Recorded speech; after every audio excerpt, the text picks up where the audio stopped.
So let's talk about the different parts of the brain and that they do. Parts of the brain are functionalized for different purposes when do different things, which is why damage to different parts of the brain has different effect. It's why when you look at MRI scan or PET scan or something that records neural activity, you could figure out based on the location of the activity that's going on. So the first thing to realize is I'm talking about the brain, but I'd be more precise and more inclusive if I talk about the brain and parts of the spinal cord, so you don't need your brain for everything. There is some activity we do that can happen about a brain. Like certain in your words of giving your limb back to distress from pain of vomiting. But for everything else we talk about in the course, we'll really be talk about the brain. So some the structure of the brain that are highly relevant are called subcortical, which means they're below the cortex, which means they're in the center of the brain. This includes part of the brain, like the medulla, which controls certain automatic function like your heart rate, your blood pressure, swallowing, and so on. It includes the cerebellum, which is involved in body balance and muscle coordination. It contains about 13 billion nerves, so that it is small potatoes. The hypothalamus, which is involved in feeding and sex and thirst and different appetites. We're going to talk about emotions of visceral desires. We'll return to house parts of the brain, but for the aspects of psychology that are distinct for use, that make is human, very mostly focused on very outlaw the cerebral cortex. So the cerebral cortex, it is all crumpled up. If you were to take a brain full of the cortex and extracting it out, like you removed a rock you got from the sink of your car and you have to extract it out. It is about 2 feet square. So it is love of crumbling to getting in. It is about 30 millimeter things. This is where the action is. This is where, at last, for the things I'm interested in, it is where it takes pulse. It's where reason and language and complex perception come from. Fish don't have any cerebral cortex, reptiles and birds have a little bit, but primates, including humans, have a lot. When you look at the cortex, you see it has 2 halves. It has a left half and right half. For each of there is half. When you look at, you can demarcate the brain, the cortex into different lobes, where is going from your forehead and swooping to the back. You have the frontal lobe conveniently announced on the front, the parietal lobe, the occipitated lobe, and the temporal lobe. Each of the lobes there is different things which we'll talk about in a bit. Another things about the cortex throat, which is super interesting, is that in including maps. That I mean by this is included topographical maps, where to think that area close together in the brain are similarly close in the body. So there is a mortal area where if you were to show parts of the brain, parts of the body would be accordingly. Just like you would expect the middle finger is close to the nib, this is close to elbow. If it is close in the real world and your body, it is close to the brain, and there is a primary somatosensory area, which is the sensory organs. There, if you have somebody in the operation table and you shocked people, they would think they might experience a sound of a flash of light or a touch. In fact, in the occipitated lobe, you have a map for vision, and in the temporal lobe, you have a map for sound. What is really cool is, I said the map is topographical, but the size of the brain areas don't correspond to the size of the actual body areas, but ratio to the extent to which very motor of sensory function. So artists have drawn pictures of people if their body was proportioned to the extent that their brains was.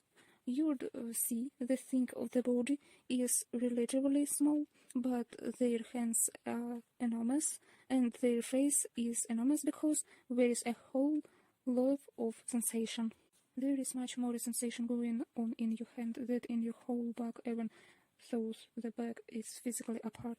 So parts of the cortex is there is projection areas, but less than quarter of the cortex contains projectional areas. As I said, the rest is involved with the cool Steve, with language, with reason, with moral truth, and so on. When the questions comes in, how do we know this? How do we know that parts of the brain do what? What parts of the brain are involved and why? There is different answer. So One answer is we can scan the brain. We can use MRI, which is a high-frequency magnetic field. So look at the activity on the brain. What parts are active when people do different things. We can also look at so-called natural experiment when people have tumors and stroke or motorcycle accident and damage part of your brain, and we can ask the questions when damage to which parts of the brain correspond to damage to which function. Throughout, there is different methods.